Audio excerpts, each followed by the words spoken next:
Welcome to Sravani's media. ఆ దత్తపుత్రులు IAS అధికారుల కోసమే చంద్రబాబు సీఎం అయ్యారేమో. ఇప్పుడు అదే ప్రశ్న సచివాలయంలో ఐఏఎస్ వర్గాల్లో బాగా వినిపిస్తోంది. కొందరు ఐఏఎస్ అధికారులు వైసీపీ ప్రభుత్వ హయాంలో నాటి ముఖ్యమంత్రి వైఎస్ జగన్మోహన్ రెడ్డితో అంటకాగారు. ఆయన ఆశీస్సులతో నిబంధనలకు విరుద్ధంగా నిర్ణయాలు తీసుకున్నారు. అలాగే కీలక ప్రాధాన్యత పోస్టులు కూడా నిర్వహించారు. అప్పట్లో నాటి ప్రభుత్వ ప్రధాన సలహాదారు వైసీపీ యాక్టింగ్ సీఎం సజ్జల రామకృష్ణారెడ్డికి వంగి దండాలు పెట్టారు. టీడీపీ జనసేన అభిమాన అధికారులను రకరకాలుగా ఇబ్బందులు పెట్టడమే కాకుండా అంటరాని వారిగా చూశారనేది అందరికీ తెలిసిన విషయమే.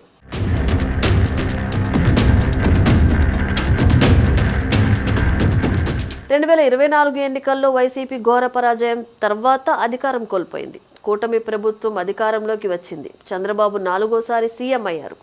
కానీ వైసీపీ అభిమాన తన వ్యతిరేక ఐఏఎస్ అధికారులకే కీలక ప్రాధాన్యత పోస్టులు ఇచ్చారు చంద్రబాబు. ఇవి చూసిన కొందరు ఐఏఎస్ అధికారులు మాత్రం చంద్రబాబు చేష్టలు, అభిమానాలు ఈ విధంగా ఉంటాయా అని ఆశ్చర్యపోతున్నారు. వైసీపీ ఓడిపోయింది కాబట్టి ఆ పార్టీ అభిమాన ఐఏఎస్ అధికారులకు చంద్రబాబు చుక్కలు చూపిస్తారని చాలా మంది నాటి బాధిత అధికారులు గంపెడాస పెట్టుకున్నారు. కానీ వారంతా ఇప్పుడు ఎదురవుతున్న అనుభవాలు, జరుగుతున్న పరిణామాలు చూసి కంగు తింటున్నారు. గతంలో చంద్రబాబును బహిరంగంగా విమర్శించినా, నిందించిన వైసీపీ అభిమాన ఐఏఎస్ అధికారులే ప్రస్తుతం కీలక ప్రాధాన్యత పోస్టుల్లో కనిపిస్తున్నారు. ఇలాంటి వారిలో సర్వీసు నుంచి రిటైర్ అయిన వాళ్ళు కూడా ఉండటం ఇంకా ఆశ్చర్యానికి గురి చేస్తోంది. సర్వీస్ నుంచి రిటైర్ అయినా కూడా వారికే కీలక పోస్టులు ఇవ్వడంతో అలాంటి వారిని చంద్రబాబు దత్తపుత్రులు అని సచివాలయ వర్గాల్లో జోరుగా ప్రచారం నడుస్తోంది. అలాంటి వారిలో ఒకరు లక్ష్మీ పార్థసారథి భాస్కర్. ఒకరు 5 ఏళ్లు అమరావతి డెవలప్మెంట్ కార్పొరేషన్ చైర్మన్గా ఉన్నారు లక్ష్మీ పార్థసారథి భాస్కర్. కీలకమైన ప్రాజెక్టులు నిర్వహించాల్సిన లక్ష్మీ పార్థసారథి మధ్యలో వైసీపీ అధికారంలో ఉన్న 5 ఏళ్లు ఎవరికీ కనిపించకుండా మాయమైపోయారు. కూటమి సర్కార్ అధికారంలోకి వచ్చిన తర్వాత జూన్ 2024లో మళ్లీ లక్ష్మీ పార్థసారథిని చైర్మన్గా నియమించారు చంద్రబాబు.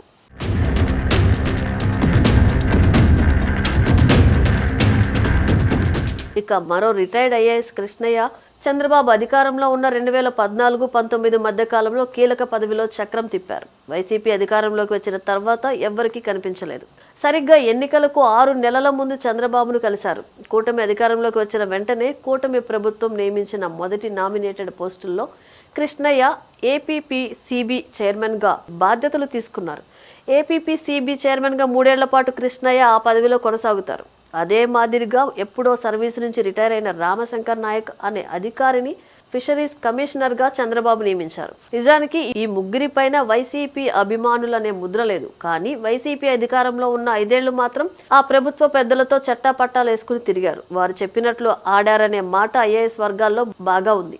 ఇక వైసీపీ ప్రభుత్వంతో అంటకాగి జగన్ సేవలో తరించిన ఐఏఎస్ అధికారి రాజశేఖర్ అసలు విషయం ఏమిటో బయటకు తెలియదు. కానీ ఆయనను జగన్ సర్కారు బదిలీ చేసి పోస్టింగ్ ఇవ్వకుండా వెయిటింగ్ లో పెట్టింది. అలాంటి తన వ్యతిరేక అధికారిని కూడా చంద్రబాబు చేరతీశారు. ప్రాధాన్యత పోస్టింగ్ ఇవ్వటమే కాకుండా సర్వీస్ నుండి రిటైర్డ్ అయినా కూడా ముందుగా ఆయన సర్వీస్ సంవత్సరం పొడిగించారు. పొడిగింపు కాలం పూర్తయ్యాక కూడా ఆయన సర్వీస్ మరో ఏడాది పొడిగించారు.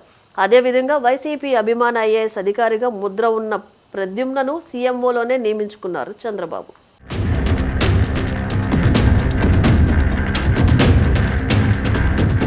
మరొక వైసీపీ అభిమాన ఐఏఎస్ అధికారిగా ముద్రపడిన విజయానంద్ను సీఎస్గా నియమించారు. టీడీపీ అభిమాన ఐఏఎస్ అధికారి సాయి ప్రసాద్ విజయానంద్ కంటే సీనియర్ అయినప్పటికీ ఆయనను కాదని విజయానంద్ను సీఎస్ను చేశారు చంద్రబాబు. సర్వీస్ నుంచి రిటైర్ అయ్యాక కూడా మరో 3 నెలలు సర్వీస్ పెంచడమే కాకుండా మళ్లీ విజయానంద్నే సీఎంఓ ఇన్ఛార్జ్ అధికారిగా నియమించుకున్నారు చంద్రబాబు. అలాగే కరుడుగట్టిన జగన్ రెడ్డి అభిమాన ఐఏఎస్ అధికారులుగా ముద్ర ఉన్న కొందరు ఐఏఎస్లకు ముఖ్యమైన పోస్టులే ఇచ్చిన ఘనత చంద్రబాబుకే దక్కుతుంది. ఇలా చెప్పుకుంటూ పోతే ఇంకా చాలా మంది వైసీపీ అభిమాన ఐఏఎస్ అధికారులను కూడా చంద్రబాబు ప్రాధాన్యత పోస్టుల్లో నియమించారనే విమర్శలు వచ్చాయి.